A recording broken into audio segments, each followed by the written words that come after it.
বিসমিল্লাহির রহমানির রহিম। আসসালামু আলাইকুম। সবাই কেমন আছেন? আশা করি সবাই খুব ভালো আছেন। আজকে আমি রান্না করতেছি টমেটো দিয়ে, আলু দিয়ে, ভেন্ডি দিয়ে, মাছ দিয়ে, পুকুরের মাছ রান্না।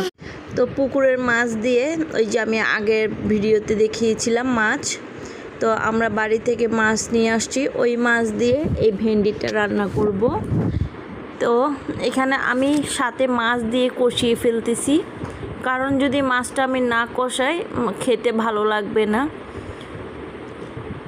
প্লিজ সাবস্ক্রাইব করতে ভুলবেন না, একটু মনে করে সাবস্ক্রাইবটা করে দিবেন, আমি যেন সামনের দিকে এগিয়ে যেতে পারি। তো অলরেডি আমার তরকারি কষানো শেষ, এখন আমি দিয়ে দিব হচ্ছে ঢাকনা। তো আমার তরকারিটা হয়ে গেছে একদম সুন্দর মাখা মাখা। সবাই ভালো থাকবেন, খোদাহাফেজ।